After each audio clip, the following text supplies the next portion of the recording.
নমস্কার, পাকশালায় আপনাদের সবাইকে জানাই স্বাগত। সবজির মধ্যে গাজর কতটা উপকারী তা এখন সকলেই জানে। চোখের বিভিন্ন সমস্যা দূর করতে, ত্বক উজ্জ্বল রাখতে, কোলেস্টেরল ও ব্লাড সুগার নিয়ন্ত্রণেও গাজর যথেষ্ট সাহায্য করে। আজ তবে চলুন দেখে নিই এই পুষ্টিকর গাজরের এক অসাধারণ রেসিপি। এর জন্য লাগছে দুটি মিডিয়াম সাইজের গাজর। ভালোভাবে খোসা ছাড়িয়ে নিয়ে ওপর এবং নিচের অংশ অল্প কেটে বাদ দিতে হবে। আর লাগবে 500 ml দুধ, 2 প্যাকেট গুঁড়ো দুধ, 6 থেকে 8টি কাজু বাদাম থেঁতো করে নিতে হবে, 4টি এলাচ হালকা ভেজে গুঁড়ো করে নিতে হবে, একটি তেজপাতা ও 1 কাপ চিনি। এরপর গাজরগুলোকে ঠিক এইভাবে গ্রেট করে নিতে হবে। এবার একটি প্যান গরম করে তাতে 1 চামচ ঘি দিতে হবে এবং এর মধ্যে গ্রেট করে রাখা গাজর দিয়ে 2 থেকে 3 মিনিট লো ফ্লেমে ভালো করে ভাজতে হবে।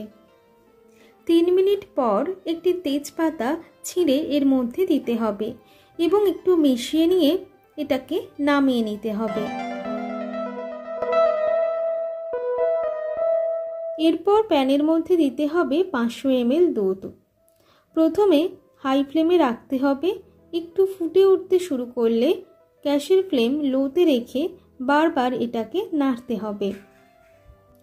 লো ফ্লেমে দুধ ফুটতে শুরু করলে ভেজে রাখা গাজরগুলো এর মধ্যে দিতে হবে এবং বারবার এটাকে নাড়তে হবে। আর দিতে হবে থেঁতো করে রাখা কাজু বাদাম ও ভিজিয়ে রাখা কিশমিশ। এগুলো দিয়ে একটু নাড়তে হবে। এই সময় গ্যাসের ফ্লেম একটু জোরে রাখতে হবে। একটু ফুটে উঠলেই একেবারে লোতে রেখে এটা হতে দিতে হবে। লো ফ্লেমে 2-3 মিনিট রাখার পর দিয়ে দিতে হবে স্বাদ মতো লবণ।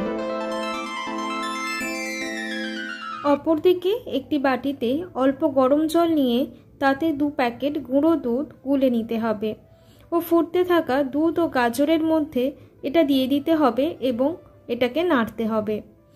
একটু ঘন হয়ে আসলে এর মধ্যে দিয়ে দিতে হবে 1 কাপ পরিমাণ চিনি। এরপর আবারও কন্টিনিউয়াসলি এটাকে নেড়ে যেতে হবে। আপনারা দেখতে পাচ্ছেন কালারটা কত সুন্দর এসেছে। প্রায় অনেকটা ঘন হয়ে আসলে ওপর থেকে ছড়িয়ে দিন অল্প এলাচ গুঁড়ো আর এটাকে ভালোভাবে মিশিয়ে নিন। এরপর গরম গরম পরিবেশন করুন এই অসাধারণ রেসিপিটি। আপনারা অবশ্যই এই রেসিপিটি বাড়িতে একবার করবেন। এটি সত্যিই অসাধারণ স্বাদের হয়। আজকের রেসিপিটি আপনাদের কেমন লাগলো তা অবশ্যই কমেন্টের মাধ্যমে জানাবেন। ভালো লাগলে একটি লাইক করবেন, শেয়ার করবেন এবং সাবস্ক্রাইব করে চ্যানেলটির পাশে থাকার অনুরোধ রইল। আজ এ পর্যন্তই। দেখা হবে নতুন আরেকটি রেসিপি নিয়ে। ধন্যবাদ।